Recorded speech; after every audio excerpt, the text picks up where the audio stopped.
So the biggest problem that I see a lot of people make when they start out in their business, and more specifically here, I'm leaning towards real estate agents and loan officers.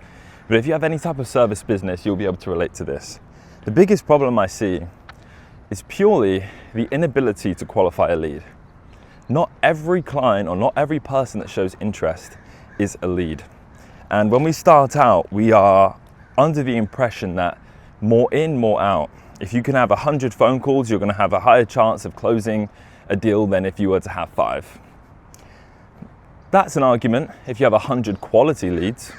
If you have 100 looky-loos, if you have 100 tire kickers, I'm telling you right now, you'll be in and out of your industry as quickly as possible. That is why you see so many people quitting, sales-related jobs and leaving the sales industry so quick, is because they're running through lots of bad quality leads. So what I'm going to tell you right now is there are 2 things you need to look for when you're working with any lead or any client. Because I'll tell you right now, every single phone conversation you have, every single time you meet up with someone in person, you grab a coffee with them, you are exchanging time, and time is an awful currency. You will not get it back. So in order for you to exchange your time, you have to make sure that it is worth your time. And this isn't in a rude way. It's not like you don't work with people who don't, meet certain metrics. It's just the fact that you respect your time enough to ensure that you're going to use it efficiently for yourself. So the first thing you need to realize is any lead has to first of all be motivated. Motivation is very important. One of the mistakes I made was I would allow people to schedule phone calls with me and schedule time in my calendar without going through any type of form or short form up front to qualify if they were even in the market to buy a home. I would say, look, if you want to schedule some time with me and walk through what you're looking to do, if you're looking to buy a refinance, click this link, and then click the link, and I'd have 8 calls a day, and I'd have 8 absolutely, not necessarily 8, let's say 6 really, really dreadful phone calls with people who are half interested, picking up some groceries, just asking me a question. So motivation is very key. In order to qualify motivation, you need to put barriers up. And unfortunately, it requires a level of friction. Okay? And we're always taught to remove friction, to make things as easy as possible to get someone from A to B. But a level of friction up front to qualify motivation is very important because it shows investment. So if you, let's say, for example, have a business, if you're a real estate agent or you're a loan officer like me, or you're an entrepreneur and you have people schedule time with you to walk through your service, then in order for them to schedule the time, they have to go through a 3 to 5 minute form up front. That right there qualifies if that person is motivated. If this person is looking to make a gigantic purchase, like a home, right, $1 million piece of real estate, the least they should do is take 3 to 5 minutes out to fill out a form. If they are in a minor way motivated, they will fill out that form. So that is one example, okay? But essentially the process is adding friction. Add as much friction as you feel necessary prior to the phone call, prior to your time. Friction before time equals qualification of motivation. Okay, so the second piece here now is qualifying whether they are qualified. So within the piece of friction there, or within that initial form that I was mentioning, you need to be asking questions that essentially take the client through an application. A very quick, obviously brief overview, right? We're talking high level application here, but we're asking them questions that would pertain to their ability to qualify for whatever good or service that we offer. So in my instance, I'm getting, an idea of what their credit score range is, purchase price, timeline, all of these things. And if someone meets all of in terms of the form, if someone fills out that form and they hit every single point, well, what happens there is I know that this person is motivated, they've completed the form, and it looks like they're looking to buy, and they qualify to purchase the home that they're looking to buy. This sounds like a really good phone call for me. So I'll route that person directly into my calendar, and they will get my time. They'll get my time because they've put the time, energy, and effort into doing all the right things up front.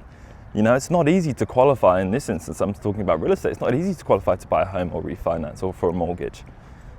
Okay, so for this person to have dedicated themselves to put themselves in a position to be able to make such a big decision like buying a home or refinancing their home, I'm going to make sure that they get the service quality that they need, right? And at the same time, there are some people out there who may not necessarily qualify.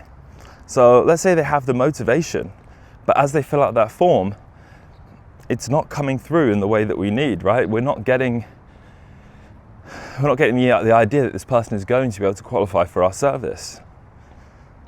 It's not necessarily about rejecting people who don't qualify and just, not being a reasonable person. It's about helping them understand that in order for them to be best served, they need to be in a position where they do qualify. And for you to take time out of your day to walk through things on the phone with them when they are a year out from qualifying for a home, it doesn't make sense for either you or them, because you're going to be spending and spinning your wheels and spending your time on them, and they are going to be wasting their time on that phone call with you when they could get that information much more efficiently. So if they're filling out a form before speaking to you, and in that form they are showing interest, however they do not, it's very likely that they're not going to qualify for whatever you're offering, then that form needs to reroute them to another way of you explaining and educating them on what they need to do to qualify. Whether that's a piece of content that they can watch, okay? So whether that's, you could make a 5-minute video explaining, okay, these are the 5 steps to qualify to buy a home if your credit score is low. These are the 10 steps for you to qualify to buy a home if your DTI is high and you need to add more income to your application, things like that, right?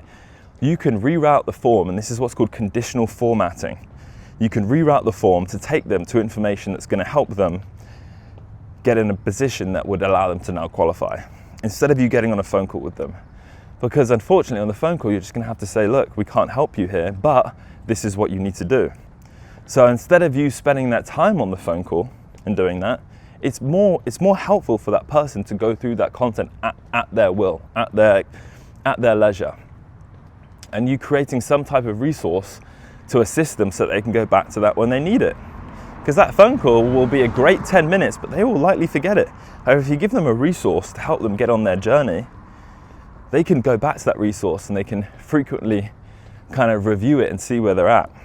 So what I'm trying to say here is stay focused on lead quality rather than lead quantity. The amount of leads really never matters that much. 100 bad leads, I'll put it this way, I would trade 2 high quality real estate referrals over 100 leads that come in through the internet who have just scheduled some time in my calendar. And it's really that simple, right? So lead quality is more important than quantity at all times. And then once you've increased the quality, increasing the quantity is great. Now you can scale it. And scaling will usually involve getting assistants or having other people that are in your team who can now take your leads and provide them a similar level of quality. But the takeaway from this is this: not every single person that reaches out to you or shows interest is a lead. Vetting your leads is going to be the biggest unlock for you as a new loan officer, new real estate agent, and as a new entrepreneur. Because if you spend too much time spinning your wheels with people who are not interested, you will lose motivation yourself, and that is going to be a gigantic killer of your business. So stay locked in, and the only way to stay locked in is to make sure that you respect yourself and you respect your time. All right, I'm going to have this coffee now.